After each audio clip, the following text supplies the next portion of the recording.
Hello, everybody. Scott Golden here with the Golden Opportunities Coaching and Pro Wrestling Logic YouTube channels. We've got over 1,800 audios here on the Pro Wrestling Logic YouTube channel, and this is the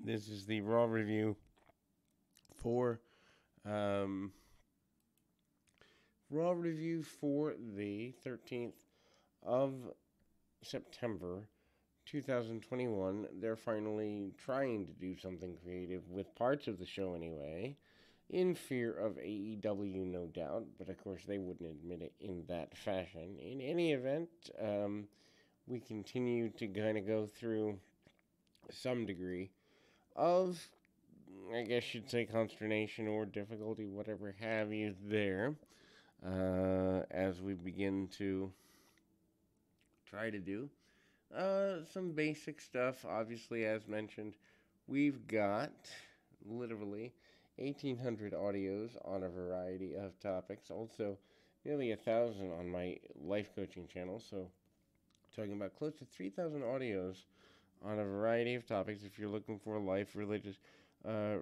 relationship, or business-related coaching, not religious, no thank you.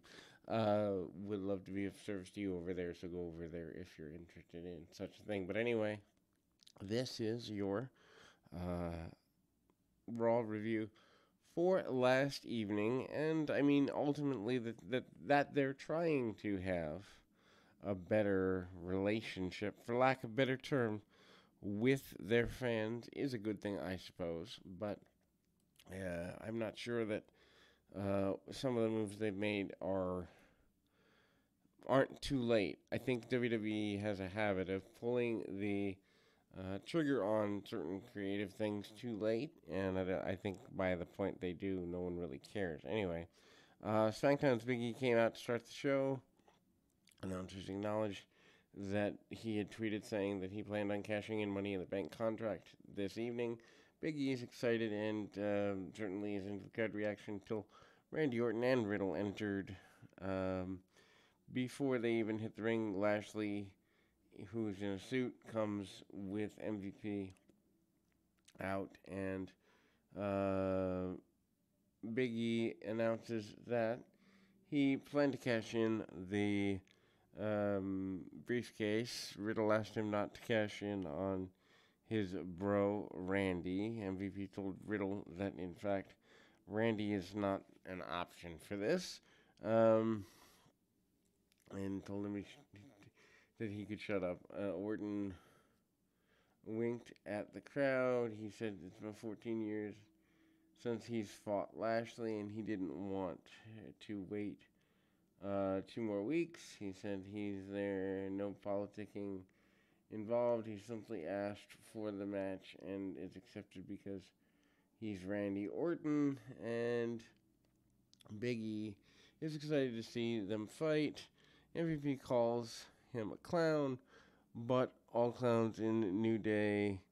He thought Big E would be the first to win the world title. However, he ran from SmackDown to Raw, perhaps because he's afraid of Roman Reigns and Brock Lesnar. Lashley made sure to mention he wasn't afraid of anyone, including them.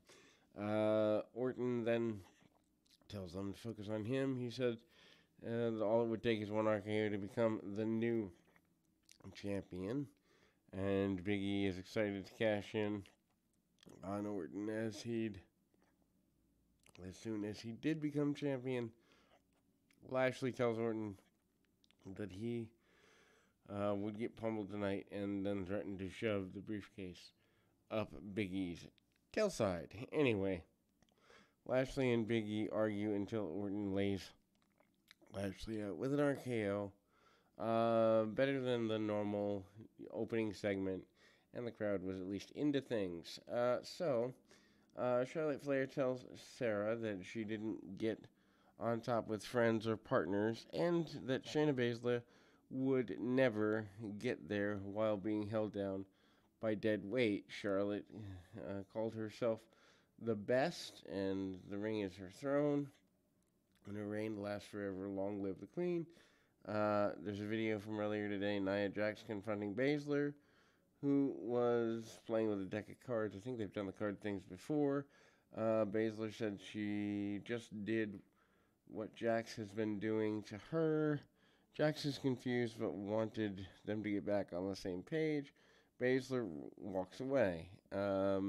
Women's champion Charlotte Flair defeated Shayna Baszler in a non-title match 14-15. Charlotte takes her out with a dive, and they go 53 seconds into the match to a commercial break because we don't care about actual wrestling. Baszler tries the Coquina Clutch. Charlotte blocks and hits a backflip. Baszler responded with a high-angle German suplex and a knee strike for near fall. Baszler used kicks and then hit Charlotte and comes back with a clothesline, chops, and a back elbow for near fall. Charlotte then follows with a moonsault to the outside and wakes up the crowd. Jax then comes out and distracts, and that allows Baszler to shove Charlotte into the steel steps, which leads to another break. So 2 breaks in one match. Baszler eventually comes back and nails her with a knee strike while Jax hopped up on the apron. And this distraction allows Charlotte to hit the big boot for the pinfall win. Post-match, Alexa Bliss enters with her doll and a gift for Charlotte. Bliss then brings out Charlotte's present and then thanks her for accepting her challenge. Charlotte said that she doesn't collect gifts and she collects championships. Bliss then basically told her to stop talking to herself so that she's taking herself seriously and accept the gift. Crowd wanted Charlotte to accept, but she said no. Bliss said yes, and Charlotte said no. They repeated this a few times, and it was a stupid waste of time. Bliss said even a narcissistic, pain in the tail like Charlotte deserved a friend. Charlotte said she didn't want the doll, and chucked it at Bliss. Bliss attacks her and gives her a code red. Crowd is into Alexa Bliss at this point. Draft is announced for SmackDown on October 1st and Raw on October 4th. Anyway, Jinder Mahal and buddies attack Drew McIntyre from behind before upcoming match until Viking Raiders make the save. And then 6-man tag, Drew McIntyre and the Viking Raiders defeat Jinder Mahal, Veer, and Shanky 239. Why even have them get dressed for 6 people wrestle for less than 3 minutes? Why even have them get dressed? McIntyre wins on his own by fighting everyone off and pinning Shanky after a Claymore kick. Corey Graves noticed that Ivar didn't even get in the ring. Big E's in the back and Kofi Kingston and Xavier Woods are pumped up for his match here tonight. Big E said that even this happening in Kingston's hometown, he asked Kingston's advice since he won the title before. Kingston said he had everything it took and that he didn't need advice. We go into second hour, and I want that hour of my life back. They let us know on this day on a clip of Reginald jumping in the ring. It has over 80 million views on TikTok. That means people have absolutely 0 lives. Anyway, in the back, Reginald escapes 24/7 crew, including Cedric Alexander, Drew Maverick, and shows up. R-Truth tells him his plan didn't work. Maverick said that it wasn't his fault and it wasn't his plan. There's execution, and Truth and Akira Tozawa argued over whose fault it was. Damian Priest has a quick backstage promo saying he's got to do something he's always wanted to do. That's face someone he truly admires in Jeff Hardy. Sheamus joined the commentary team with the upcoming match. Damian Priest defeats Jeff Hardy in 11:20. They fight back and forth until Priest wipes out Hardy with a dive. Argued over he argues with Sheamus and they go to the break. Hardy gains control after the break and hits a dive off the second rope for near fall. Priest then comes back with a spinning heel kick for near fall, follows by a leg lariat. Kinda. for a near fall. Hardy then follows up with a cradle for a third near fall. Priest hits a reckoning for a pinfall win. Match starts off fine, but kind of devolves towards the end. Sheamus attacks both men after the match. Sheamus gets rid of Hardy. Priest knocks him out with a brogue kick. And the plug for NXT 2.0 tomorrow, featuring NXT title Fatal 4-Way. In the back, Nikki Ash tells Rhea Ripley that they should work on their own victory celebration. Ripley wanted to focus on her match against Natalya. Natalya and Tamina showed up, and Natalya called them freaks. They argue until the brawl breaks out. Sonya Deville and officials break up the brawl. Deville makes a match between Tamina and Nikki. They announce the signing of Gabe Stevenson in the locker room. Riddle and Orton are talking about how he planned on holding 2 belts. Riddle is being annoying. Orton puts on headphones. Riddle keeps on talking. Big E comes in and gets in his face. Big E tells him not to worry. Big E said he'd be watching tonight. Title match. Very closely. Nikki Ash with Rhea Ripley defeats Tamina with Natalya 444. Tamina dominates until Nikki hits a tornado DDT for a sudden pinfall. And then Natalya and Tamina laid out both Nikki and Ripley after the match. Rhea defeats Natalya with Tamina after this. Announcers say that, in fact, Nikki Ash is being checked on. Ripley goes for Natalya and Tamina on the outside, knocks down Tamina with a drop kick. Ripley gets cut off for a while and then gets mounting a comeback, clotheslines in a headbutt and a low drop kick. Natalya then follows the low drop kick on her own for near fall. Ripley then ducks clothesline and uses a Northern Light suplex for near fall. Ripley applies a standing cloverleaf, but Natalya fights out and hits a German suplex. Ripley then continues and counters a sharpshooter into a schoolboy for near fall. Tamina hops up on the apron to distract Ripley, but Nikki runs down in that moment and tries to trip up Natalya. Ripley then drops Tamina, and Ripley eventually applies a standing cloverleaf, and Natalya taps out. Why Natalya has a job after all these years is just goofy to me. Anyway, Sarah then tries interviewing Charlotte, but Charlotte blows her off, and then upon seeing the Charlie doll, and then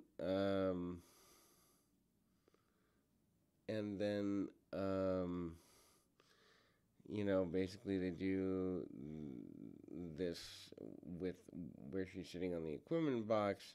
Charlotte tells Sarah that she planned on destroying Bliss and Lily. Charlotte tosses the Charlie doll in the trash, which obviously she'd been given earlier in the night. 8-man match, AJ Styles almost. Mason T-Bar defeats Kofi Kingston, Xavier Woods, Mustafa Ali, and Mansoor. 10:06. Mansoor danced with the New Day before the match, which bothered Ali. T-Bar turns Ali inside out with a decent enough looking boot. Heels attack. And then after that, Mansoor fights off of Styles with an enziguri and makes hot tag to Woods. Woods then manages and goes after Kingston and does a combo Russian leg sweep, and then Mr. Dropkick combination. Woods takes out T-Bar with a tornado before Mansoor and Ali wipes out Mace and T-Bar with a bunch of dives. Styles then gives Kingston fireman's carry and neckbreaker, but Ali breaks up, and then everyone moves until Ali tags himself in, gives Styles tornado DDT, almost tags in, and the crowd is pretty well buzzing.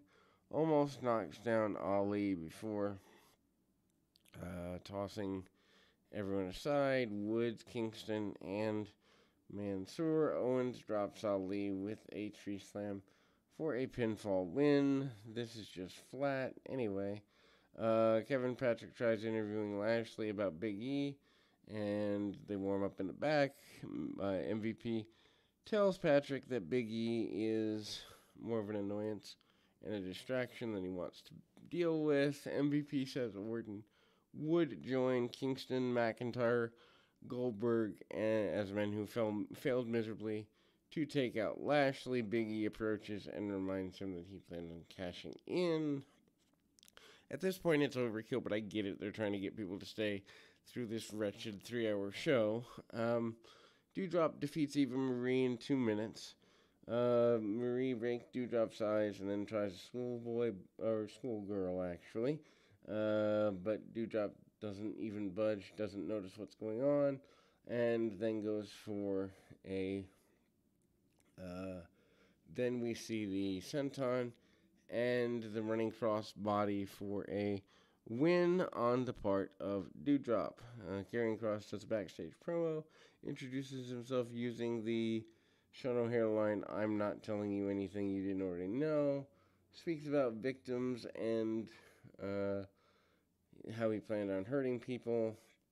Next week, Shayna Baszler and Nia Jax go at it, and Bobby Lashley with MVP defeats Randy Orton for the championship 13-16. Orton goes after Lashley and gets him to follow him around the ring. Lashley confronts Riddle, which then allows Orton to attack him from behind and toss him around ringside. Lashley kicks out of at one before using shoulder tackles cover, and Orton dodges running shoulder tackle, and Lashley then goes into post. Orton then tries a draping DDT. Lashley dumps him over at the top rope, and Lashley goes after Orton, but Orton gives him a backdrop on the edge of the barricade before clotheslining him over the barricade into Timekeeper's area. Crowd chanted for Orton to kind of keep going before he goes to break. Orton hits a superplex, followed the break for near fall. Lashley then responds by driving Orton into post. MVP pretended to fan Orton with his hand. Orton slips out of a spinebuster attempt and clotheslines punches in the corner and a power slam for near fall. Orton then hits draping DDT and goes after RKO, but Lashley shows him and shoves him off and hits spear for near fall. And then Orton fights out of the Hurt Lock and goes for an RKO. MVP helped Lashley get to the apron, which prevented Orton from making a cover. Riddle is happy about all of this. Orton then goes back into the ring. Lashley spears him for the pinfall victory in a decent enough match. After the match, Lashley attacked Riddle and drives him into the post before slamming Orton through the announce table. Big E runs out, hands over the briefcase, announces that he's cashing in. They go to break, they come back. Crowd still into this. Announcer said Lashley is refusing to defend the title because his leg is injured. Big E slaps Lashley in the face. Lashley tackles him, and they're off to go. Big E defeats Bobby Lashley to win the championship in 114. Lashley was virtually no offense. Big E chop blocks him and chop blocks the injured leg that took place during the Orton match. Big E goes for the big ending. Lashley slips out, hits a spear for near fall. Big E fights back and hits the big ending for the pinfall win. Big E is your champion.